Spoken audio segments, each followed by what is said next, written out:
প্রতিদিন তো বড়মশাইকে রান্না করে খাওয়াই, তাই আজকে বড়মশাই আমাকে মুড়ি মাখিয়ে খাওয়াচ্ছে, কারণ মুড়ি মাখা আমার অনেক পছন্দ। আগে তো সবকিছু ঠিক আছে কিনা? হুম। লবণ। মুড়ি খাওয়ানে আমার সাথে চ্যালেঞ্জ কইরো না। হ্যাঁ, এই একটা এই জিনিসটা খাওয়ানো আমার বড়মশাই সাথে বাসায় পারবা না। থাকলে আমি বলি আমাকে একটু মুড়ি মাখিয়ে খাওয়াও, কারণ তার হাতের মুড়ি মাখা অনেক অনেক ইয়াম্মি।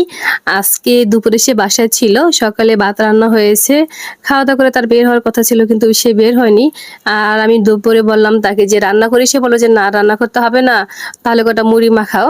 আর বাসায় সবকিছুই ছিল মুড়ি মাখানোর জন্য, যা যা উপকরণ লাগে সবকিছু আমি কেটে দিয়েছি। বড়মশাই শুধু এখন মুড়িটা মাখাবে, আগে আমিই মাখাতাম। আর সবচেয়ে মজার ঘটনা হলো যখনই আমরা মুড়ি খাই একসাথে বসে, তখনই হচ্ছে আমি আমার আগের দিনের কথাগুলো তার সাথে শেয়ার করি।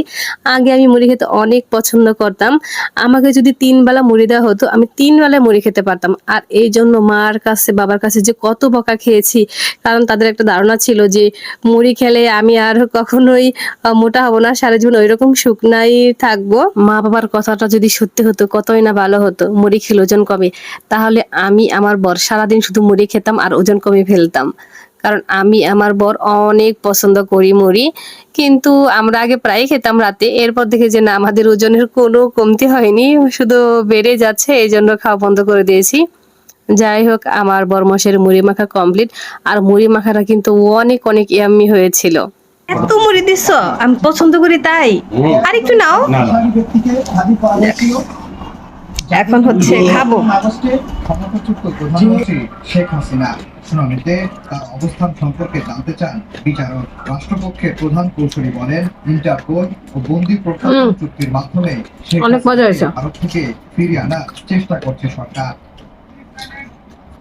মূল অভিযুক্তের বিরুদ্ধে 1 মাসের মধ্যে তদন্ত বর আমাকে এত মজা করে মুড়ি মাখিয়ে খাওয়ালো, ভেবেছিলাম বরকে 1 কাপ চা বানিয়ে খাওয়াবো, কিন্তু তার হলো না।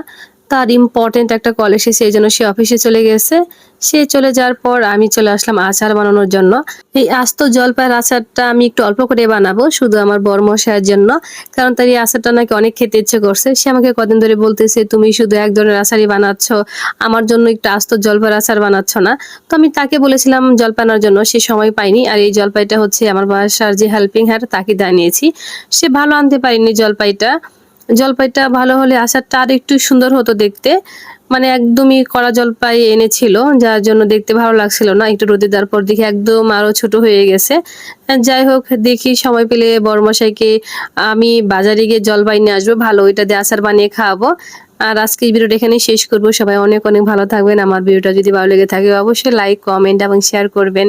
Bye bye, tata.